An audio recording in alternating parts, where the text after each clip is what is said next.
Hola, hola amigos, bienvenidos a una nueva edición del programa. Soy Yahan Bochillo y esto es Punto Joven. Hoy hablaremos de la inseguridad económica en tiempos de política. En el contexto actual del Perú, la inseguridad económica se ha convertido en una preocupación central para muchos ciudadanos. A pesar de que no hay campañas electorales en marcha, la incertidumbre política comienza a permear en la sociedad. Según datos del Instituto Nacional de Estadísticas e Informáticas, la inflación anual en el Perú alcanzó el 3.5% en junio de este año, 2024, lo que genera ansiedad en los hogares sobre el poder adquisitivo y la estabilidad económica. Además, un estudio reciente de la Cámara de Comercio de Lima revela que el 67% de los pequeños y medianos empresas consideran que la inestabilidad política afecta negativamente sus expectativas de crecimiento y sus planes de inversión. A esto se suma la previsión del Banco Central de Reserva del Perú, que proyecta un crecimiento económico de apenas 2.1% para el 2024, lo que es significativamente bajo en comparación a años anteriores. La informalidad laboral sigue siendo un desafío crítico en el INEI, reportando que más del 70% de la fuerza laboral trabaja en condiciones informales, lo que agravia la seguridad económica y dificulta el acceso a beneficios sociales y a una estabilidad financiera. En este escenario es crucial entender cómo la proximidad de un periodo electoral, aunque aún sin campañas oficiales, puede impactar en la economía y en la percepción de seguridad económica de los peruanos. Para explorar estas cuestiones, hoy contamos con la presencia de Ricardo Castillo, economista y docente de Ciencias Sociales y de PCC en una institución privada. Hoy nos va a brindar su perspectiva experta para este complejo tema. Hola, buenas tardes. Estamos aquí con Ricardo Castillo. ¿Cómo está?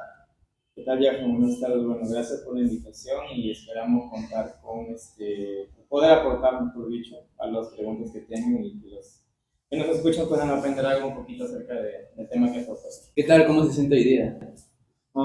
Bien, por aquí es bonito aportar para la juventud. Me da gusto que la población joven como tú se siente interesada por estos temas que son tan necesarios, ¿no? Yo cuando estaba en el colegio secundaria prácticamente salí sin saber nada de economía y de temas políticos. Hoy en día que la juventud se interese por estos temas es bastante necesario. Entonces vamos a intentar explicar, porque la economía no es fácil, ¿sí? La economía a veces la gente dice hay que aumentar los sueldos, hay que bajar la inflación, hay que hacer esto o esta otra cosa, pero depende cómo. La economía no es automática. Entonces, bueno, me vas haciendo las preguntas y vamos dando algunos conceptos para poder entender el escenario económico más o menos. Claro, ¿cómo ha visto la economía en Venezuela ahorita con la de Maduro? Bueno, Venezuela es un caso que tiene ya bastantes años. A ver, la crisis de Venezuela no es de ahorita, la crisis de Venezuela tiene ya más de 20 o 30 años desde que asumió el chavismo. Hay una crisis a nivel de institucionalidad, no hay respeto por los derechos humanos, no hay lo que se conoce dentro de los regímenes democráticos como lo que es la división de poderes, no hay tampoco libertad comercial, ¿sí? Aunque claro, el régimen chavista va a decir que eso se debe, por ejemplo, a cuestiones de bloqueo comercial, y es la narrativa, ¿no? Básicamente Venezuela tiene un gobierno demasiado intervencionista. Perú va por ese camino, aunque todavía no estamos al nivel crítico que está Venezuela, pero yo creo que si en Perú no se hacen las reformas que se deberían hacer ya, posiblemente, y espero que no, podríamos terminar en un escenario parecido, que ojo, ya lo hemos vivido hace un par de años, ¿no? Con este tema de cuando hubo el problema de Merino y salieron la gente en el 2020 a protestar, que fue bastante complicado, la economía se perjudicó bastante. Entonces, por ahí que escenarios parecidos al tema de Venezuela, acá en Perú sí los hemos tenido. Entonces, yo creo que se deben hacer reformas en el sistema, pero eso depende de quienes estén arriba, pues, que se vean problemas. Claro, esto nos vemos cuando hay personas no capacitadas para un cargo político muy grande como ser el presidente de la República del Perú. No es fácil, o sea, a ver, una cosa es, por ejemplo, ya que bueno, tú estás todavía en nivel escolar y muchos jóvenes que están en el nivel preuniversitario o muchos chicos que están empezando las carreras en la universidad, o terminando el colegio, a veces piensan que se necesita de un líder, por ejemplo, para poder cambiar la realidad de un país. Lo cierto es que se necesita de un liderazgo, pero se necesita de un grupo de personas grande que pueda comprender que se necesita reformar el sistema. Yo personalmente ahorita no veo eso. Antes de venir a esta entrevista estuve un poquito revisando cuáles son los candidatos que tenemos de cara al 2026. Que dicho sea de paso, los chicos que están en quinto, secundario, cuarto, para el 2026 van a votar, por cierto, van a votar, van a ir a elecciones. Y honestamente yo no veo oferta política ahorita, ¿no? No sé si mi opinión pueda cambiar de aquí a un año, de repente eso puede ser diferente. Pero ahorita veo lo mismo de siempre.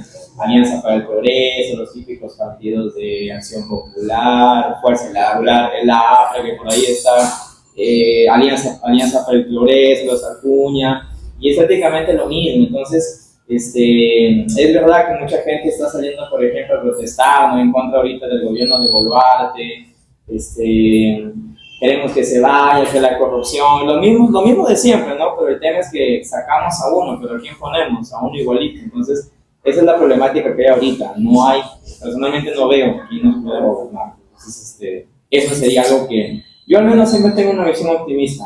Quiero pensar que de aquí a unos meses o de aquí a un año puede cambiar. Sí. Aunque no estamos oficialmente en campaña electoral, la atmósfera política ya se siente cargada, impresionada, ¿no? ¿Qué impacto tiene esta tensión en la economía del país y en la percepción de seguridad económica de los ciudadanos? La percepción de elecciones, ¿no? Sí. A ver, bueno, depende. Yo creo que lo podemos explicar esa pregunta dividiéndolo por sectores.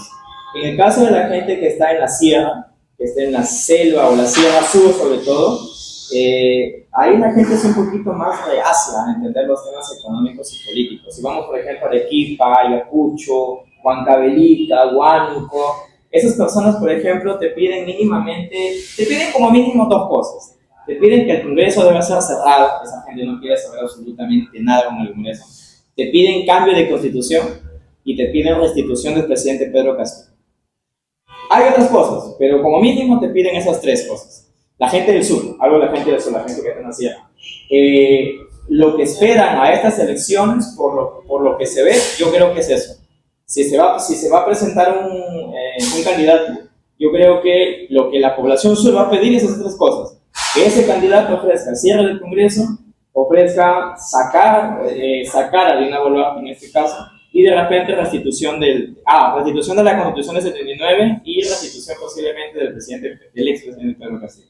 En el caso de lo que es la costa, la gente ya de por aquí, del norte, es un poquito diferente el ambiente que yo veo. Aquí las opiniones pueden estar un poquito divididas, pero yo creo que lo que están esperando es más que nada que no se presente ningún programa o ningún gobierno de izquierda, al menos en el entorno que yo conozco. Por lo menos están esperando un candidato que sea un poquito más moderado, que no sea radical, tipo Pedro Castillo, ¿no? Entonces, ¿cómo influye esto? Depende de qué parte del Perú estemos, en la costa, estemos en Lima, estemos en la zona sur del país, o estemos un poquito en la selva. Ahora, esas son las opiniones de la gente. Ahora, ¿qué se necesita? Yo personalmente soy partidario de reformar el sistema. Es decir, no pasa solamente por cambiar de gobernante. Siempre uso esta ilustración en mis clases, ¿no? Es como que, por ejemplo, nosotros tengamos un auto viejo, todo destartalado, ¿no? Si tenemos un mal chofer, pues el auto no va a funcionar bien, ¿no? Ahora, supongamos que traemos a un chofer experto, ¿no?, de muchos años de experiencia, un chofer que ha ganado muchos premios, ha participado en carreras, qué sé yo, ¿no? Pero le damos el mismo auto. De repente pueden haber un poquito de mejorías, pero si el carro está malogrado, está desgastado las llantas, el motor no anda bien, qué sé yo, todo el mecanismo está en mal estado, pues no va a haber un buen funcionamiento. Bueno, eso es lo que pasa en la política peruana. El sistema político es un sistema viejo, destartalado, y ya no funciona bien. Entonces, podemos cambiar de presidente, podemos cambiar de congresistas, pero el sistema sigue estando mal. Entonces, yo personalmente me inclino por el lado de la reforma del sistema. Obviamente no estaría fácil reformar el sistema educativo, el sistema de salud, el sistema político, económico, va a tomar tiempo. La economía no es automática, pero yo creo que ese es el camino, no habría otro. Y aquí cierro mi respuesta. Me mencionaste un dato sobre la inflación que estaba disminuyendo. Sí es cierto, la inflación ha disminuido. Y aquí mucha gente, yo me he topado también con esto. La inflación ya bajó, pero ¿por qué todo sigue estando caro? Bueno, hay que ver también algunos matices. Los indicadores económicos toman tiempo. Si la inflación baja hoy, para yo sentir los efectos de la inflación, del descenso de la inflación, por lo menos, según la teoría, tienen que pasar unos 5, 6 u 8 meses para yo recién poder sentir. O sea, la inflación recién ha bajado. Ahora, el rango meta de inflación está entre el 1 y el 3%. Más o menos ahorita, y en los datos que yo he visto, estamos en el 3.2, 3.5. El BCR ha dicho que ya vamos a cerrar el año aproximadamente en el 2.4. O sea, vamos a llegar al rango meta de estabilidad. Entonces, esa es una variable apenas para lograr la estabilidad económica, pero faltan muchas más. Falta la institucionalidad, falta, por ejemplo, lo que me has preguntado, la estabilidad política, que juega un papel importante. Entonces, se necesitan reformas. Y eso obviamente también la gente tendría que entenderlo, y esa es la parte difícil, ¿no? Porque la educación económica y política es muy escasa en el Perú. Con esta opinión cerramos y entramos a corte comercial.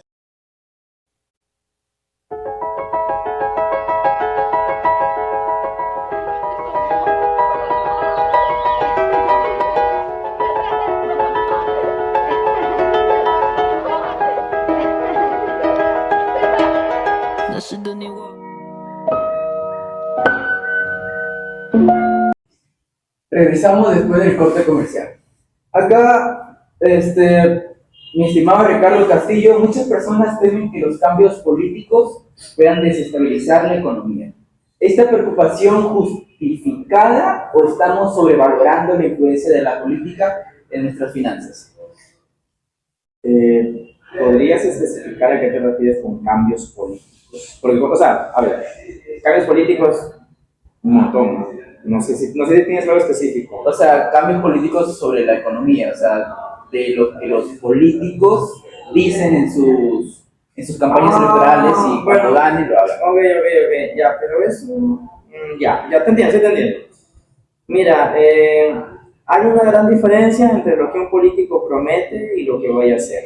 Como te decía antes del corte, yo personalmente esperaré a un político que me ofrezca reformas. Si no hay ninguno que me ofrezca reformas, no sé, no votaré por nadie, no lo sé. Ahora, hay un dato que sí, y aquí nuevamente vuelvo a lo que dije anteriormente. Hay un poco conocimiento en tema económico y en tema político. Por ejemplo, en la campaña pasada, y no voy a mencionar nombres, pero había por ahí un candidato que decía hambre cero. O por ejemplo, pobreza cero. O por ejemplo, internet para todo el Perú. Esas cosas no lo van a hacer. No lo van a hacer. ¿Ya? Porque no existe algo así como el hambre cero. ¿Ya? O para un país como el Perú, no existe tal cosa como, qué sé yo, enfermedad cero, sistema de salud perfecto. Entonces, si un político viene y dice, ya lo digo desde ahorita, miren, para que vayan viendo, hambre cero, pobreza cero, qué sé yo, salud, todo, nadie va a estar enfermo, todos van a tener buena salud. Ingresos estratosféricos, todos van a ganar 50,000 soles. O sea, esas cosas no se hacen. O sea, puede ser que sí, pero toman años. Si nosotros vamos, por ejemplo, a los países del este de Europa, les ha tomado 10, 15, 20 años ser la potencia económica que hoy son. ¿Pasaron con situaciones parecidas a las de Perú? Sí, pero eso no se logra de un día para otro. Entonces, ¿cómo influye? Va a influir en la medida en que la población tenga conocimientos de economía o no los tenga. Y ahí, como digo, hay un problema, porque el reto que tenemos ahorita es que la gente aprenda un poquito más en temas de economía, en temas de política, por una cuestión de cultura general. Es muy poco lo que la gente sabe. ¿Cuál sería la mejor manera de saber sobre política siendo principiantes? Bueno, la primera forma, y esto es algo que no se hace mucho hoy día, es leyendo. Es fundamental. Lo segundo es que en los colegios se implementaran cursos de política, cursos de economía. Hay muy pocos, salvo a nivel preuniversitario, pero en los colegios nacionales, por ejemplo en la sierra, la zona sur, como comentaba antes, esos conocimientos casi no llegan. Y eso debería ser fundamental, como aprender a sumar, restar, multiplicar, dividir, porque, y esto nuevamente yo siempre lo he comentado en clase, ¿no? Todos los seres humanos tenemos habilidades y capacidades diferentes. Yo soy docente, otro puede ser taxista, otro puede ser comerciante, carnicero, futbolista, cantante, lo que ustedes quieran. Pero todos nos movemos dentro de un entorno económico. Tenemos ahorro, manejamos tarjetas de crédito, tarjetas de ahorro, queremos comprarnos una casa, un carro, un celular, ropa, zapatos, y eso es economía. Ya está, no importa lo que tú te dediques, tienes que saber algo de economía mínimo. Entonces, ¿qué hacer para aprender economía, para aprender política? Leer. Hay un libro, si gustan puede ser una recomendación al final del programa, pero la otra podría ser, tal vez, a ver, estoy siendo bastante facilista, ¿no? Pero para responderle fácil. Hay cursos, por ejemplo, por internet, por YouTube, cursos, por supuesto, no son igual a un programa educativo en un colegio, pero al menos alguna idea te pueden dar para entender algo de política, algo de economía, aunque es tan necesario. Sabemos que los mercados suelen ser sensibles a la incertidumbre política. En su opinión, ¿cómo ves el comportamiento del dólar y la bolsa de valores en este periodo previo a las elecciones? A ver, con respecto a la bolsa de valores, ahí si voy a ser sincero tendría que revisar datos, no los tengo ahorita, pero sí puedo hablar de la sensibilidad del mercado. Mira, a ver, los mercados son sensibles a la inestabilidad política, sí, pero la inestabilidad política no lo es todo. Déjame te traigo, hay un estudio del Banco Interamericano de Desarrollo, si mal no recuerdo, del año 2008, 2009 y que se ha ido actualizando hasta el 2020, 2022 por ahí, donde se analizan aproximadamente 7 razones por las cuales cualquier persona del Perú, cualquier ciudadano, tiene por lo menos 7 problemas para poder emprender y hacer empresa en Perú. Esas 7 razones son, entre muchas otras, por ejemplo, la excesiva regulación por parte del Estado, las malas condiciones en términos de infraestructura, la inestabilidad política, por supuesto, también. Y hay 4 razones más que, bueno, no las tengo memorizadas, pero de esas 6 razones, de esas 7 razones, 6 tienen que ver con el tema estatal. Y una de esas razones es la inestabilidad política, pero la inestabilidad política no lo es todo. O sea, juntamente, a ver, vamos a suponer que el Perú se pudiese estabilizar políticamente, vamos a suponer que hacemos un chasquido y boom, estabilidad política. Pero eso no es suficiente, tiene que haber también además, por ejemplo, un incentivo al emprendedor y al empresario. Déjame ponerte un ejemplo sencillo para que no marear con tanta teoría. Si los que nos están escuchando o tú mismo de repente tienes un familiar que tiene, qué sé yo, un chifa, tiene un restaurante, tiene una tienda de ropa o es comerciante, pregunten a esa persona si mensualmente no le cae, por ejemplo, la SUNAT, la municipalidad, la SUNAFIL o cualquier entidad del Estado, INDECOFI, cualquier entidad para supervisarle que tenga los documentos en regla, que haya pagado todos sus impuestos, que si es una empresa formal, que haya pagado todos los beneficios a los trabajadores, etcétera, etcétera, etcétera. Entonces, eso genera un problema para el empresario. Yo soy un empresario y tengo a mi cargo 20 trabajadores, tengo un problema para surgir económicamente, porque tengo un Estado que me presiona demasiado. Entonces, esos detallitos, por ejemplo, esas cositas entre muchas otras más que podría mencionar, condicionan el mercado. Condicionan el mercado para que el mercado no crezca. La economía se mueve cuando el mercado se expande. El mercado son las personas comprando, vendiendo, creciendo, dando servicios educativos, de salud, de turismo, de entretenimiento, lo que sea. Cualquier tipo de actividad que el ser humano, que el ciudadano común y corriente haga para poder crear bienes y servicios y satisfacer unas necesidades, es un mercado, forma parte del mercado. Entonces la inestabilidad política nos afecta, claro que sí, pero no es el único factor y los políticos deberían, bueno, no lo van a hacer, ¿no? Su función sería ocuparse de las actividades que le corresponden, ¿no? El respeto por la vida, la propiedad, la libertad, que ya son temitas que ya pertenecen a otro tema, pero lo menciono al menos para que se entienda cuál es la función de un político. Entonces, la inestabilidad política mueve los mercados, pero no es la única condición. Hay otras también. De las 6 que dijo, ¿cuál deberíamos observar con más cuidado? Mira, yo voy a coincidir con lo que hay un economista de la Universidad del Pacífico, tiene un nombre un poquito así raro, pero ha escrito un libro que se llama Marginal del año pasado. En ese estudio y en ese libro se menciona que de las 6 condiciones la que se debe tomar en cuenta es la rigidez laboral. A ver, miren, de repente no sé si ustedes sepan mucho de esto, pero existe un marco jurídico, que son leyes que existen en el Perú, que regulan el mercado laboral. Para que me entiendan, voy a poner un ejemplo sencillo con el mundo del colegio. Por ejemplo, si nosotros vamos al colegio, todo colegio en cualquier parte del mundo tiene un reglamento. ¿Sí? Ese reglamento del colegio regula justamente el comportamiento y la conducta de los profesores, del director, de los alumnos, de los brigadieres, en fin. Bueno, afuera, en el mundo laboral, hay un conjunto de leyes que también regulan el comportamiento de los trabajadores y de los empresarios. Por ejemplo, que el empresario no cometa abusos, que no, por ejemplo, si un trabajador, yo soy trabajador y estoy trabajando en una institución, y ha pasado 4 meses y mi empleador no me paga, ¿a quién me quejo? Hay un marco jurídico donde yo me puedo ir a quejar y denunciar a mi empleador, ¿no? Hay un montón de leyes. Eso en sí mismo no está mal, pero el problema con el Perú es que el Perú tiene demasiadas reglas laborales. Tantas que, por ejemplo, hay estudios que publican que en comparación con Chile, Ecuador, Colombia y otros países, Perú tiene una excesiva regulación. Y esa excesiva regulación obviamente desincentiva el empleo en el Perú. Yo quiero ser empresario, quiero crecer económicamente, quiero poner mi clínica, mi hospital, mi colegio, pero tengo tantas regulaciones que si yo no tengo una buena cantidad de dinero, yo no puedo surgir. Entonces, la rigidez laboral, la ley del régimen laboral, yo creo que sería la variable que deberíamos observar más. Están las demás, las malas condiciones de infraestructura, la inestabilidad política de la cual ya hablamos, pero yo creo que la que más se tiene que poner incidencia es una excesiva regulación o lo que también llaman burocracia. Burocracia es cuando hay demasiado trámite y los que van a ir, ustedes que van a ir de repente a universidades públicas, van a ver los trámites que hay que hacer para sacar un título, es un engorroso.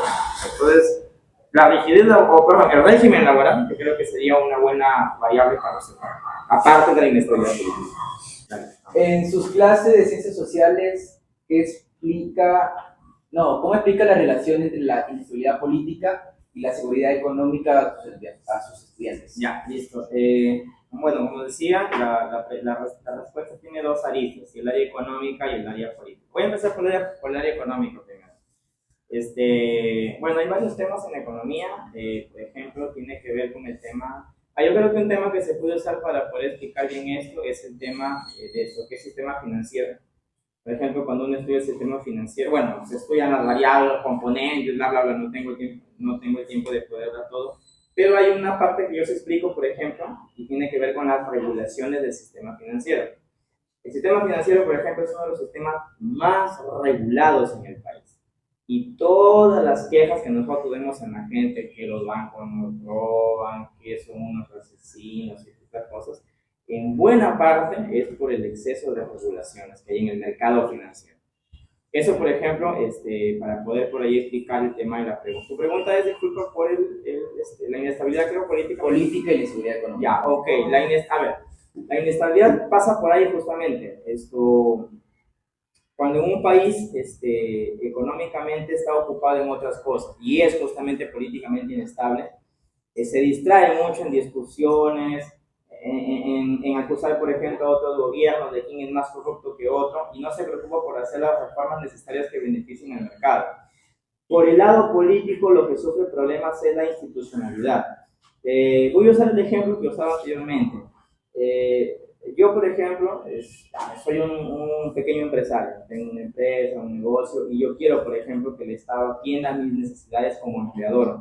Yo deseo hacer un buen trabajo como empresario y al mismo tiempo de repente brindarle un adecuados suelos, adecuados empleos a mis trabajadores. Pero si tengo inestabilidad política,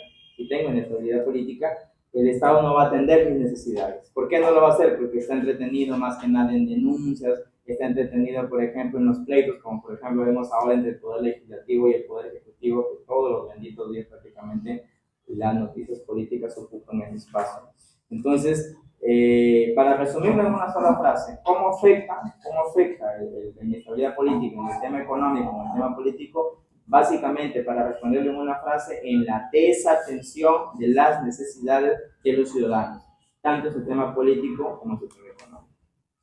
¿Cómo les enseña cómo enfrentar estos periodos de incertidumbre? Bueno, un chico de colegio, digamos que no necesita tanta educación en esta parte desde el punto de vista utilitario, porque el chico de colegio todavía está en el colegio, depende de sus padres, quienes sí. A ver, ellos sí tienen derecho a saber esto, pero para un futuro, pero la gente que más bien urge cómo combatir esto es la gente más adulta, ¿no? Pero algunos conceptos básicos, algo muy sencillo que parece muy obvio, pero que no se hace. Por ejemplo, el ahorro. Hay muy poca cultura del ahorro en el Perú. La gente no está muy acostumbrada a ahorrar. Y si no, pregunten a sus familiares y demás, ¿cuántas tarjetas de crédito tienen? Por ejemplo, la mayoría tienen, no sé, 3, 4 tarjetas de crédito. Tienen por ahí escasamente una cuenta de ahorro. Ojo, eso pasa en la población joven, en la población adulta. Hay gente, por ejemplo, que tiene 30, 40, 50 años y nunca en su vida ha ahorrado. Han trabajado toda su vida, pero tú los paras, como dicen criollamente, no los golpeas de cabeza y no les cae en el sol. Pues, ¿por qué? Porque no hay una cultura del ahorro. ¿Cómo puedo, por ejemplo, protegerme de las crisis políticas? 1, ahorrar. 2, y con esto cierro porque la lista puede ser más larga, inversión. Inversión, por ejemplo, bueno, aquí los activos pueden ser muchos. Ya, hablar de inversión ya es otro tema, no es exactamente mi especialidad, si yo mando una especialización en la economía teórica, pero hay programas y hay personas que se dedican justamente a dar cursos de inversión. ¿En qué puedo invertir? Hoy en día, por ejemplo, hay bienes raíces. Yo no soy, por ejemplo, muy fan de esto de las criptomonedas, no le tengo honestamente mucha fe, pero a algunos les ha ido bien en este negocio. Yo personalmente no lo recomiendo tanto. Pero si a alguien le ha ido bien y conoce ese mercado y sabe que le puede ir bien, pues sería una opción también. Otro es, por ejemplo, el tema de los metales preciosos, plata, oro. Por ejemplo, invertir en oro, invertir en plata es un buen refugio para los tiempos de crisis. Lo dejo ahí porque el tema es todavía mucho más amplio. Desde su perspectiva, ¿qué estrategias deberían adoptar los futuros candidatos para mitigar la inseguridad económica y brindar estabilidad en estos tiempos de expectativa electoral? Lo resumo, ya lo mencioné anteriormente ya. Yo estoy de acuerdo con un candidato, los candidatos que propongan hacer reformas. Tema político, tema económico. Voy a quedarme con esos dos. Tema político, tema económico. Pero mira, hay un tema que yo critico también, sobre todo en los medios. Se habla mucho a veces, la educación está mal, hay que reformar la educación, bla, bla, bla. La inseguridad está mal, nos roban, nos asaltan, el sicariato, ¿qué hacemos? Hay que poner un policía por cada persona. Y se habla mucho de eso, ¿no? Pero la verdad es que en realidad, ¿por qué hay sicariato? ¿Por qué robo? ¿Por qué hay muerte? ¿Por qué hay tantas cosas? En realidad es por un tema de dinero. La gente no tiene plata. Y como la gente no tiene plata, ¿qué hace? Roban, estafan, matan, ¿no? ¿Qué pasaría si económicamente estuviésemos bien? Porque hay países, por ejemplo en Europa o en Asia, donde a ti se te cae un celular, te vas, te regresas y lo encuentras. A veces en Perú es imposible, ¿no? O sea, a mí se me cae el celular y yo me camino 2 metros y volteo y ya el celular desapareció, ¿no? Acá en Perú. ¿Por qué en otros países no pasa eso? Porque la gente tiene. O sea, no es que en otros lugares no haya pobres, es que un pobre en Suiza, en Noruega, en Finlandia, un pobre es pobre, ¿eh? Pero un pobre tiene casa, tiene carro, es un pobre. Acá en Perú un pobre se muere de hambre, no tiene que comer. Entonces, yo creo que deberíamos apuntar al tema económico. Si se ayuda, o sea, obviamente podemos estar bien económicamente y no significa que vamos a vivir bien en todos los aspectos. Seguramente van a haber los problemas que habrá que solucionar, pero si apuntamos a la economía, sería un buen inicio para poder reformar el sistema. Y cierro con esto.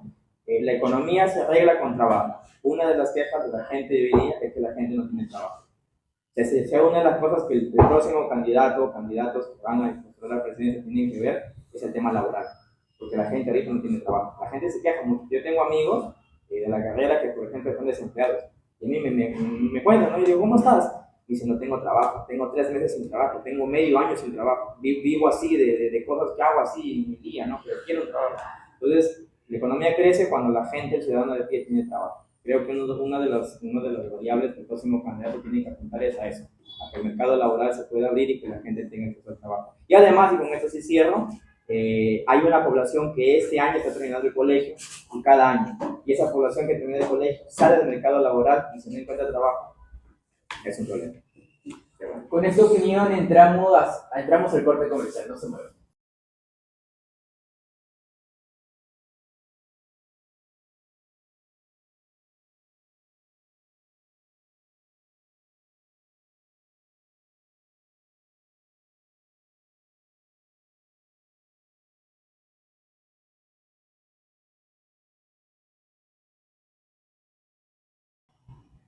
Ya volvimos del corte comercial. Algunos analistas advierten sobre una posible recesión global. ¿Cómo afectaría esto nuestra economía y cuál podría ser el rol de las próximas elecciones en este escenario? A ver, lo de la recesión global yo no lo he escuchado, ¿ah? Habría que por ahí de repente revisar esa información. Lo que sí, el último reporte del Banco Central de Reserva del mes de junio de este año 2024 más bien ha dado cifras contrarias. Lo que ha dado el último reporte de inflación es de que la economía mundial más bien se está recuperando. Ojo, recuperando. No es que está creciendo, se está recuperando de los niveles bajos en los que habíamos caído a nivel pandemia. Entonces, de hecho, dado que el mercado internacional se está recuperando, es que el mercado nacional, el Perú, también se estaba recuperando. Y algunos de los indicadores, por ejemplo, era el descenso de la inflación, la recuperación o el crecimiento de algunos sectores como el sector pesca, por ejemplo, el incremento de los metales a nivel internacional que al Perú le beneficia porque el Perú exporta cobre, oro, entre otros metales. Lo de la recesión económica yo la verdad no lo he escuchado, no sé si tendrías que revisar datos ahí. Lo que sí ahorita el Perú está hemos estado pasando por un proceso de recesión, del cual yo diría que estamos saliendo, aunque hay que ver, porque en el mes de abril, en el mes de mayo ha habido algunos números que indican que la economía peruana ha tenido en algunos sectores algún crecimiento, pero lo que se está evaluando es si realmente es un crecimiento genuino o se debe, por ejemplo, a algunos aspectos que tienen que ver con, por ejemplo, los feriados. En el mes de abril, en el mes de marzo, hemos tenido, por ejemplo, feriados por Semana Santa. Y como eso incentiva el turismo, entonces por ahí que puede haber una elevación en la cifra. Se está evaluando si realmente el Perú está creciendo. Pero si haya recesión, puede ser la que hemos estado teniendo. Más allá de eso, como siempre digo, yo quiero ser optimista, quiero pensar que el Perú se va a empezar a recuperar económicamente. Esperemos con los posibles candidatos. Finalmente, mi estimado Ricardo Castillo, si podemos implementar 3 cambios urgentes en la economía peruana para asegurar un crecimiento sostenible y reducir la inseguridad económica, ¿cuáles serían y crees que son alcanzables? Para ustedes, Dios mío. A ver, voy a dar la opinión, pero voy a decir en quién me estoy apoyando para decir eso. ¿Sí? 3 aspectos. En materia económica, desregular la economía en materia del régimen laboral. Hace ratito lo dije, hay demasiadas regulaciones en el mercado laboral y creo que hay que eliminar muchas de esas regulaciones. Segundo, hay que eliminar leyes. Mira, el último dato que yo revisé, creo que en el Perú hay algo de 52.000 leyes más o menos, sumando constitución política, código penal, las leyes orgánicas, las leyes de municipalidades, que el trabajo, que la salud, todos los sectores, aproximadamente 52.000. Es demasiado. O sea, por lo menos habría que eliminar unas 20.000, de 32 bajarlo a 20.000 por lo menos. Eso que estoy diciendo no es que yo me lo esté inventando, sí, esto tiene como apoyo, alguien me está escuchando, hay estudios, por ejemplo, del Instituto Peruano de Economía y del Instituto Libre Empresa. Pueden buscar por internet, googlear, entrar a YouTube, qué sé yo. Hay informes de esto que estoy hablando. no es que yo me lo esté inventando. Y una tercera, a ver, mencioné desregular el mercado laboral, eliminar leyes, y una tercera opción podría ser abrir los mercados. ¿A qué me refiero con esto de abrir los mercados? Permitir que la competencia pueda ingresar al Perú. Voy a poner un ejemplo sencillo, ¿sí? Para que se entienda esto, por si alguien nos escucha y diga abrir mercado, ¿qué significa eso? ¿No?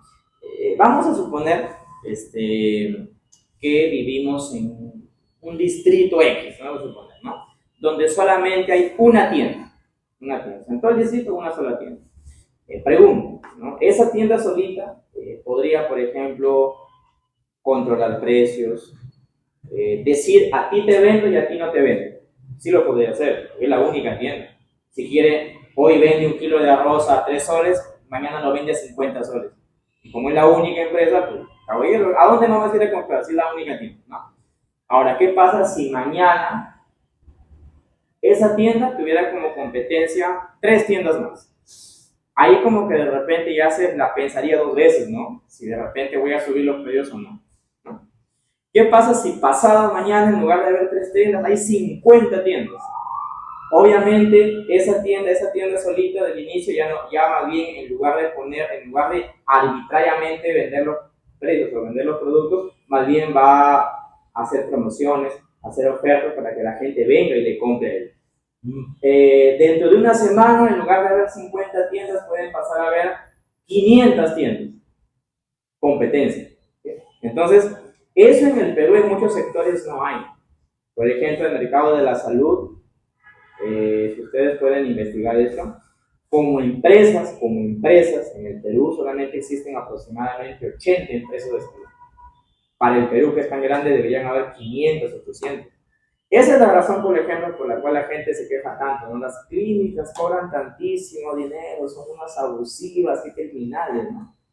Y claro, pasa eso porque no hay competencia. ¿Quién compite con una clínica? El Estado no compite, porque el Estado tiene pésimo nivel de... Entonces, la clínica se achora, pues. La clínica dice, ¿quién compite conmigo? Yo te brindo mejor servicio, págame 3.000 soles si quieres, si no. ¿Pero por qué? Porque no hay competencia. Ahora, si hubiera competencia, pues es distinto, ¿sí? Lo mismo pasa con todos los sectores, petróleo, agricultura, minería, salud, educación, turismo, un montón, todos los sectores. Entonces, yo creo que podría hacer esas 3 reformas. La reforma en el mercado laboral, la eliminación de las leyes y además la apertura de los mercados. Seguramente hay otras reformas, no son las únicas, pero yo creo que podríamos empezar. Y como dije, si alguien quiere saber o conocer un poquito de esto más a profundidad, puede visitar las páginas del Instituto Peruano de Economía y el Instituto Libre Empresa también. Pueden haber más, pero les doy esos datos ahí para que puedan averiguar. Muchas gracias. Con esto concluimos la sesión de Punto Joven. Esto acá no es un adiós, es un hasta luego. Nos vemos la próxima semana y muchas gracias.